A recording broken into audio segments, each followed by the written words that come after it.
Hello, America. My name's Festivarian. My friends call me Festus.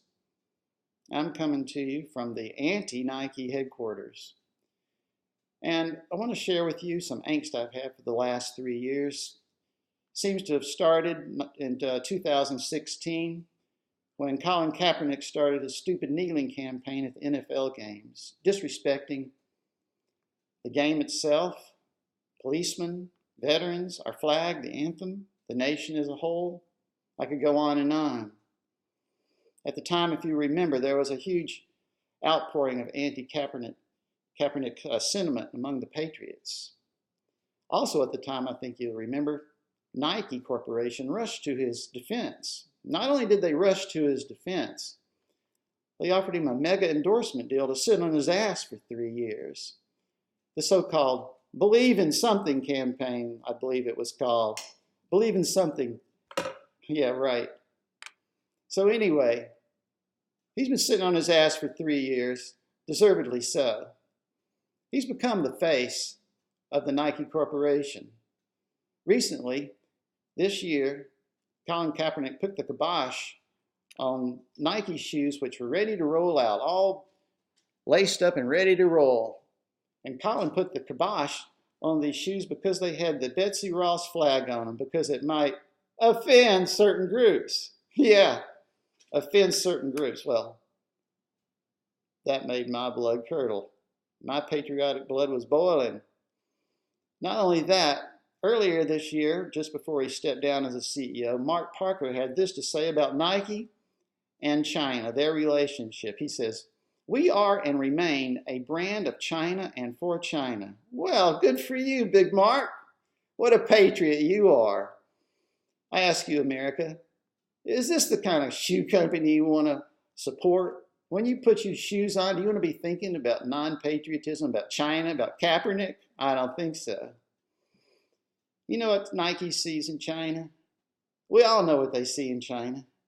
1 billion people. How many feet does 1 billion people have?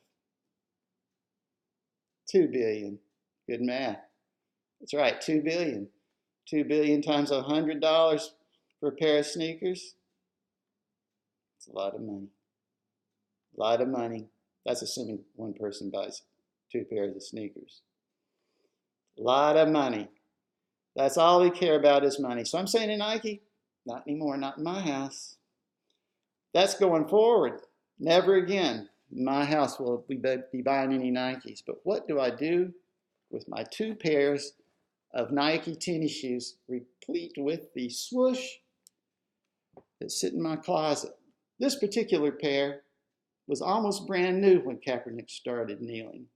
That pissed me off because I wasn't going to wear these things anymore.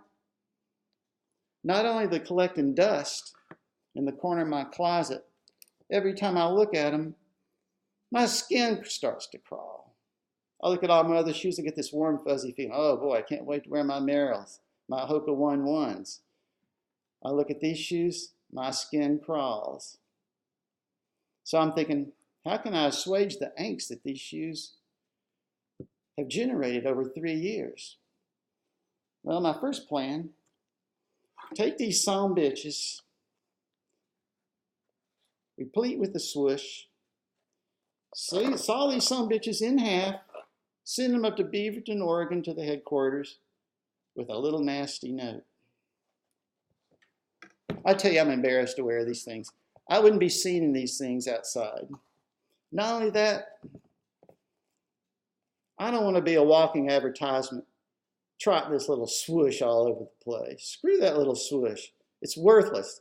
They paid only $35 for it back in, I guess, the 70s or 80s, probably the 80s. They paid $35 to the woman who invented that swoosh. It's just a swoosh. Don't need it. Don't need it at all. I thought about having a little bonfire too. A little anti-Nike bonfire in my driveway. But I live in kind of closed quarters. I don't want any cinders popping over to my neighbors' homes and burning them up. Wouldn't be pretty. So a friend of mine that has a lot more level head than I do says, "Festus, why don't you just take these shoes over to the Goodwill?" That really took a little bit of the wind out of my sails. I wanted something a little more radical. I really wanted something, hard-hitting. But I decided to remain phlegmatic about it all, and I guess I'll just take the shoes over to Goodwill tomorrow afternoon. Perhaps some poor soul, no pun intended, can get some good functional use out of them, hopefully not an ideologue. So that's about it from the Nike headquarters. I think I've solved my dilemma. I'm going to get rid of my shoes. I don't believe that Nike is America's #1 shoe company anymore. They epitomize what happens to a company where money rots the soul. No pun intended again. So anyway, that's about it. Nike, not anymore in my house. I think we need to point out dirtbags when we see them. And I think we got a boatload of dirtbags here. See you later, America. Good running. Talk to you later.